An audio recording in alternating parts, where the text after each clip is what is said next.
play after school? I like to play with my little girlfriends and of course the little boys too. And we used to play hutch, you know, with 5 stones. I don't know what you call that. Hopscotch. Hopscotch. And we had a lot of games we made up and which we played. And the exercise was a very big part of mine, like on the meadow, to go and to make these codormellets.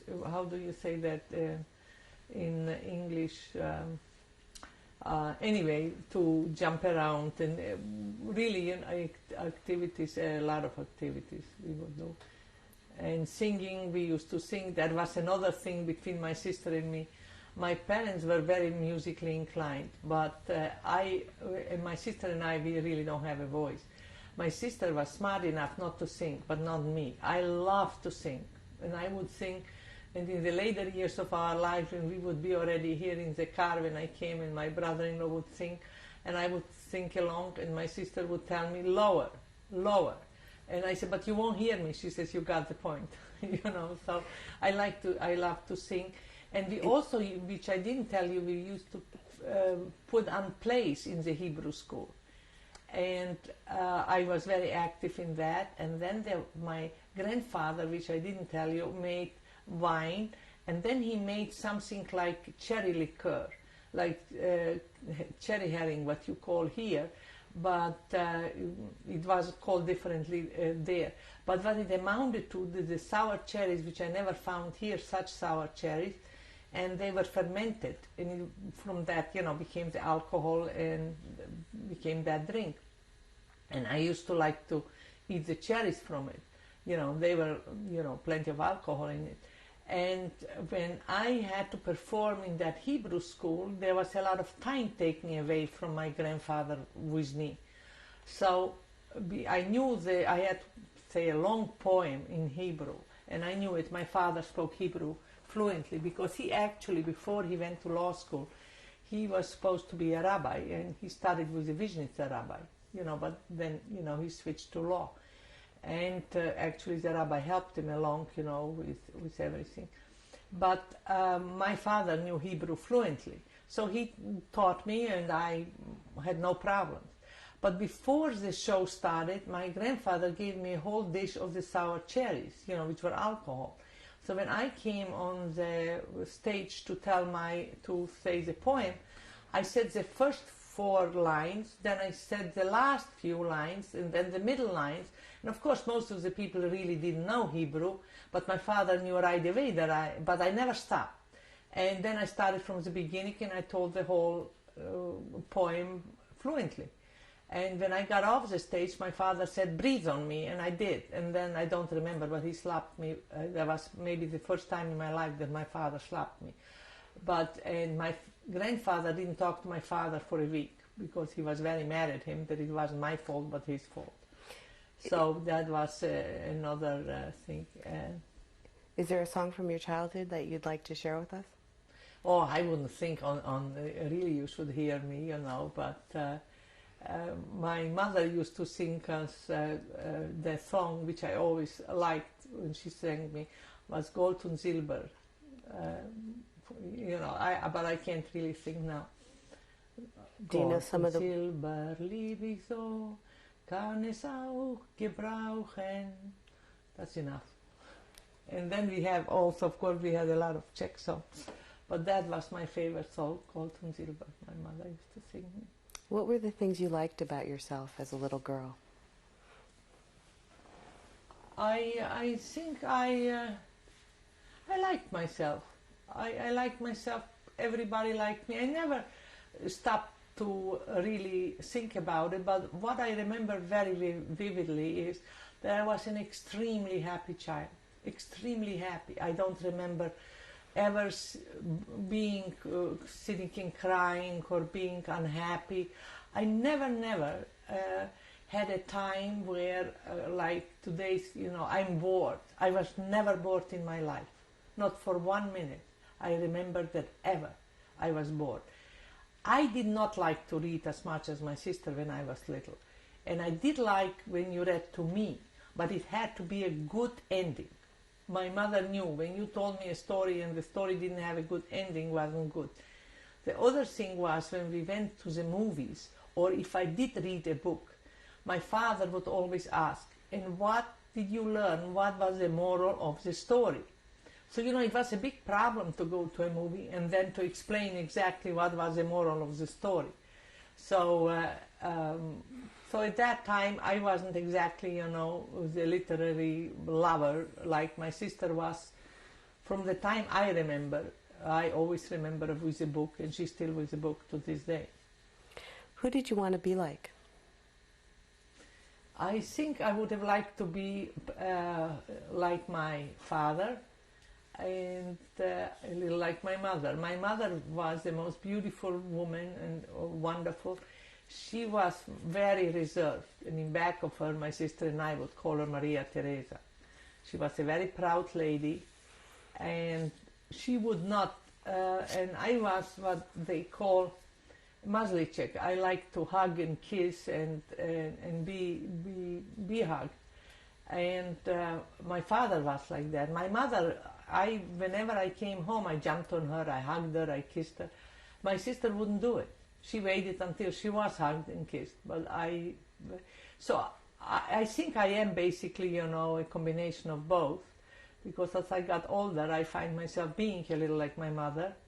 And I think it was still left enough of my father in me too. And I'm very grateful for that. Describe the extent to which Jewish ritual and law were observed in your home before the war. We kept a kosher home, but it wasn't 100% observed. I mean, we had the dishes. And I remember I would be a nuisance to my mother because I would go in the kitchen and it wasn't as strictly observed as in my grandparents' house, when it wasn't. So the only part of our family which was very, very religious were my grandparents and my aunt, Tante Tina and them, but we were not so strictly religious, no. Which grandparents? My father's grandparents. I do not remember well my other grandparents, even so they died, but I was very little. I remember very vaguely, I remember them, but I didn't live with them and didn't have that close relationship because they simply weren't physically there like I had with my father's grandparents. What were their names? My grandmother was Fanny and my grandfather was Samuel. And I remember only one thing. I called my mother's grandmother Fanny. That I do remember, Kleine Oma und Große Oma. There was little grandma and big grandma, because she was one was taller than the other. That's the only thing I remember from this grandparent. And their last name was? Their last name was Geller, G-E-L-L-E-R. Can you talk about the religious observances you remember in your home? Yes. We observed all of the holidays with my grandparents. And since I was the youngest, I used to ask the 4 questions on Passover. And actually, to an extent, it saved my life at one point in our travels with my sister during the war. Because, I knew the Manishtanu. And otherwise, strictly and only with my grandparents, we observed all the holidays. And my grandfather would sit on a bed or Passover, and he would wear a white, I don't know what you call it, but like a white outfit on top. And he was, my grandparents both, but my grandmother was such a house, you call it balabuste, she cooked, she baked, she was just fantastic. And she sewed, she made me all these little aprons, so cute. And I never really cared for them, but they were very cute. And my grandfather had the most beautiful blue eyes you ever saw, and the white beard, and he was just an awful lot of fun. You share a favorite memory of your grandfather? My memory of my grandfather is always when I can see his eyes winking at me when he would get me to go and play or help him in there, which it wasn't really help when he would pick me up and put me to go where the chickens laid the eggs and take out the eggs, and it was just such a beautiful time with him. Very nice. I remember about him only love, kindness, joy. The nicest time of my life. What did your grandfather call you? Ellie. He never called me Erika. Ellie. Mm-hmm. Can you describe how you celebrated your favorite Jewish holiday? My favorite Jewish holiday was Passover. It was the most favorite holiday, and even so, but when I think back about it, where I could never sit still for very long, and that was one of the longest holiday celebration, and somehow I liked it the best. I really enjoyed it. I mean, I remember also what I liked on Yom Kippur, oddly enough. I mean, I didn't fast at that time, I was a child, but I had to bring them in the temple to Grandma, Grandpa, my mother and father, an apple with clove in it. It smelled so good. And that's what I had to bring them to the temple, and to the synagogue. They didn't call it temple. So it's called a shul, really, and not. But I don't remember the name of the shul in Staneshti. I don't remember that. My father was very, very active in everything. Prior to 1939, what were your struggles and conflicts? Prior to 39 is what I just described my life there, but I don't remember. My struggle was when I broke my knees, when I burned my stomach, but I didn't have, actually. I wasn't a sickly child, I wasn't an unhappy child, I didn't have any struggles. I just went through it, learning, not learning, doing my own thing. What were your What were your hopes and dreams? My hopes and dreams was I should become a physician, a children's physician, because my dream was to have 12 children. And I used to tell my sister, because she wasn't worried to have any children, I said, don't worry about it, I'll have 12, I'll give you a few. I was always, I liked children a lot. Where did you live in 1939? In 1939 we lived in Staneshti. Talk about when and why you moved there from your place of birth. The reason we moved from there was because my father was the only living son in Europe. My grandparents had 3 sons in the United States of America, and they really needed help, and my father went there. My father in 1937 wanted that was way before the war, really, or anything happened. My father had such a foresight. He was such a very, very wise man. He wanted that the whole town of Staneshti should go to Palestine and form there a kibbutz of the Staneshti Jews.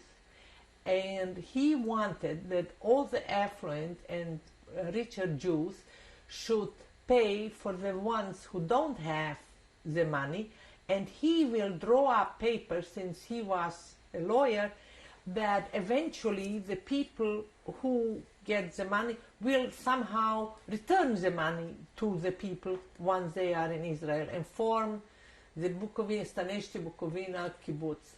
And they thought that my father lost his mind, that they should give away their money and everything and go somewhere where it wasn't even a country yet, basically, So that what I know. No, I remember now another thing. We did encounter anti-Semitism. There was a case my father was involved with, and at that time, I think it was around 37, the Kozisten came. That was something like the Nazis, but I don't know how else to tell you, because I do remember they were called the Kozisten. That's in German, I think it's Kozisten. How they were called otherwise, I really have no idea.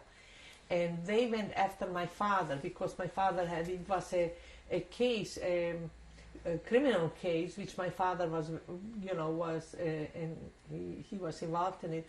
And when he went from one town to the other, they put a gun in his, to have a reason to put him in jail or something. They went after him to kill him. That was when it was that Kuzistin in charge. I remember that vaguely because I was little, but I remember one thing which just came to me.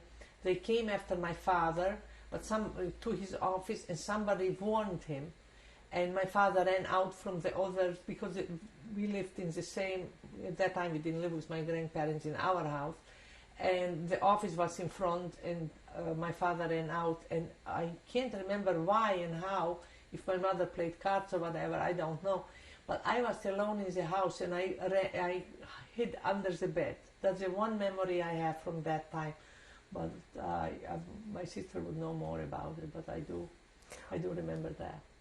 What Jewish political organizations did your father belong to? He was a very, very Zionist, very active. He was the one who the Hebrew school came about, and he was the one who later on, if you know about the boat, the Patria from Romania went, and unfortunately it was drowned, and they sent most of the boys, because the boys were the ones who were in very big danger. And they wanted actually that my father, Neumann, had no sons, so at least one of his children should be saved, but he didn't want it because he felt it wasn't fair. No other girl went, so he wouldn't do that. So he wouldn't send us. But unfortunately, the Patria was drowned. He never made it to the United States. But one of us was supposed to be on it. So you moved from Czechoslovakia to Romania. Yeah, but very early. Yeah, because I don't remember only later on, of course, when I lived in Prague. But the early days in Znojmo, I think I was 6-7 weeks. I have no idea exactly. The date I don't know. Maybe I was a baby. What citizenship did you have? We had then the Romanian citizenship and the Czech citizenship. But we had. When I came back, I had no problems, to get my Czech citizenship. Can you describe in detail any Jewish pogroms, including who perpetrated them? Until the pogroms, I really don't know, except when it came in 1940, when they came to kill us, and we survived that one. That's when the killing started for me. Can you describe the events from September 1st, 1939 to July 1940? From 39 to 40, that's when the war started, and there were a lot of Polish people who came running around, but it's all very vague in my memory about that. And then for me, the war started in 1940 when they came to pick us up from our house. Okay, let me back for just a second. Did you meet any refugees? Polish refugees? What did? Yeah, but I don't remember any.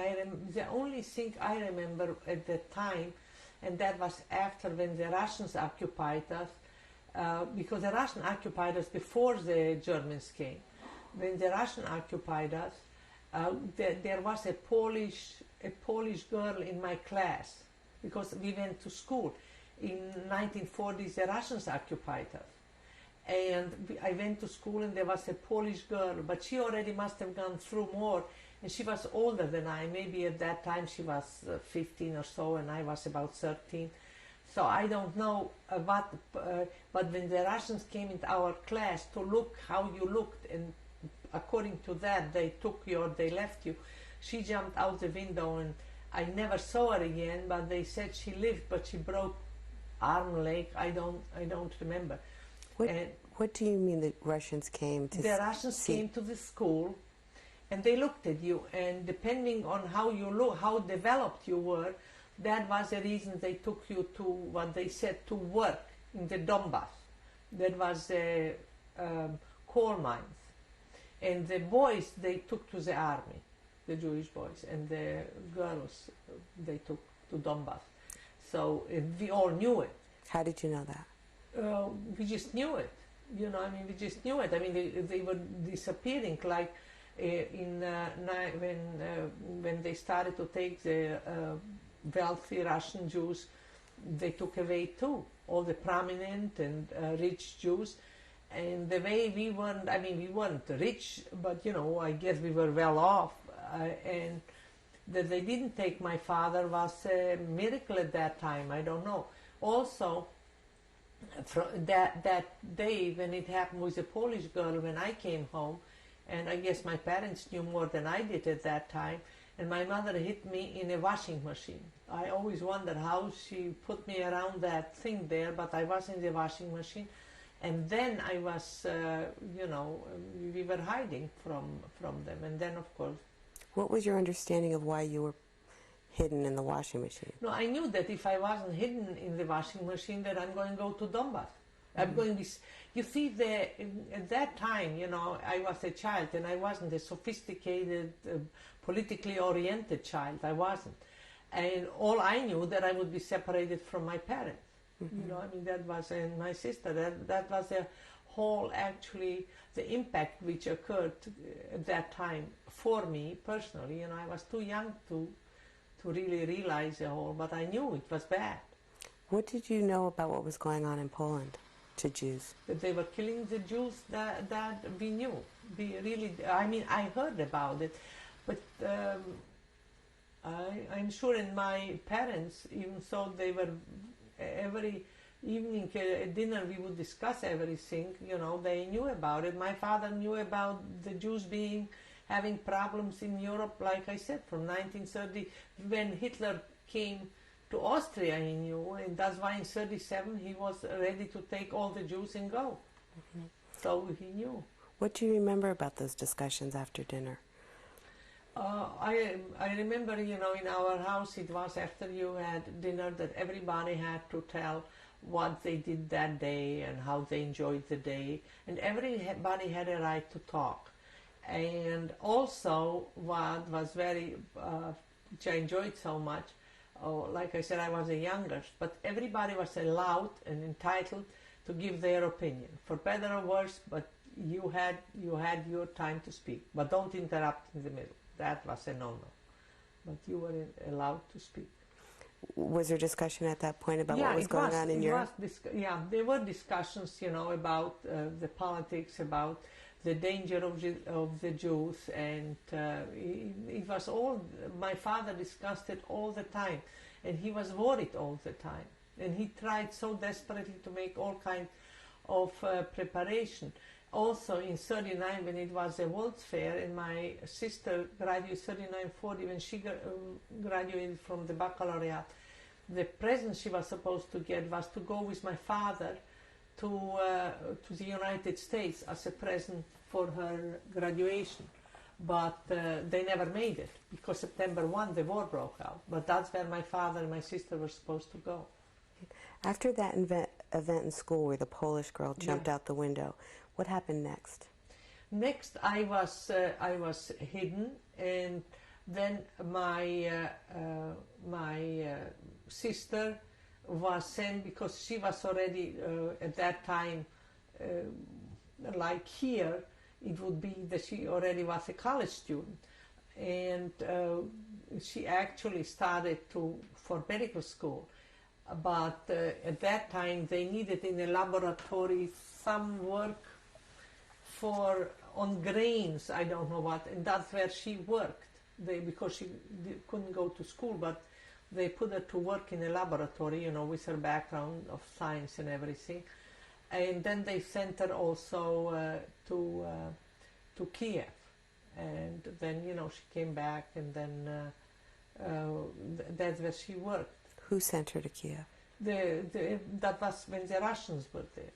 When the Russians were there. And then what else? What was happening to you at that point? To me, like I said, I was in school, and then, the Russians left, and that's when for us, the worst part came, when the killing, started, in 1940. Talk about the German occupation. Before, when the Russians left and before the Germans came, was the time when there was, I don't know if I am correct in saying it was a no man's land, because it wasn't the Romanians and it wasn't the Russians, but it was the Ukrainians, the people around the town from that area, and they were mostly Ukrainian people, who came and killed us. That's when it started. My world fell apart. That was the day our world fell apart. We stood there, and I remember that I asked my father when the shooting went on in front of us, when we lost the rabbi and his 3 sons. My uncle was beaten to death. They ran out of ammunition, basically, what happened. My little girlfriend who was standing next to me, her father was killed, and many, many other men were killed at that time. And then they put us in a... Can you explain the events of that? Was that a day that this happened? Yeah, that was... Explain from the beginning what happened that day. About 3 or 4 men came to our house and said we have to go with them. And we all followed. And when we followed and we came to this meadow where they were all standing, where all the Jews from the whole town were all collected there. And we heard the shooting and we saw it. It was like almost a line, and they didn't shoot any women at that time, strictly and only men. And that was a time when I told my father that today I was a very good girl and I really wouldn't like to die. And that was the only time in my whole life that my father didn't have an answer for me. And my little girl cried, and all the men were saying Kaddish, and it was a terrible, terrible moment in my life, the worst moment I would say in my life. And then when they ran out of ammunition, at that place they took us like to a courtroom, to a big courtroom. Who was with you? Who was my father, my mother, my grandfather, my grandmother, my sister, and myself. And what was do you remember the name of your girlfriend and her father? Rita Finkelthal was her father who was killed at that time. And I forgot about her name until this very moment. It came to me. Mm-hmm. Then I had another little girlfriend. I forgot her name. I actually, this is the only girl, this Rita, who I saw once that she survived. She's in Israel, but I didn't see her. And I think there's one more little girl, but I don't have any who also survived. That's the only 2, I think, what I know of. Do you know the names of any of the perpetrators? No, I don't know any names. And you said they were? They were Ukrainians, but they were people also from the town. Because when we were in that courtroom, where we were, all the rest of the Jews which weren't killed were taken there, there came a man who knew my father, and he wanted to take him home. And my father said he wouldn't go alone. And it was some man who my father helped him, or his father, whoever it was. And then he took all of us back home, my grandparents, my mother, my father, my sister, and myself, and we went back to the house. And then... What was the name of that man? I don't know. I don't think my father knew, actually, because the next day it happened too. So we came home, and the next day they came for my father. Who's they? The same people, the same people came only for my father, not for us and not for my grandfather, just my father. And my sister wouldn't let my father go. She wanted to go with him. And they didn't want her. And my father didn't want her to go, but she insisted she wouldn't let Daddy go alone. And it was the argument going on, and then finally they said, okay. And she went with my father. I wasn't there, neither of us was, and my sister tells, my father would tell later on the story, when they were approaching where they heard already the shooting going on, because they were shooting the people, approaching them was a man in a gray suit. That's all my sister and my father remembered. And he talked to the 2 guys who were having my sister and my father, and they let my father and my sister go. And that night, I think it was a Romanian police officer who knew my father from before. How he came to him, the details, I really don't know. And he took us to Chernobyl at that time. Oh, we went there at that time. Okay. We're going to change tapes now.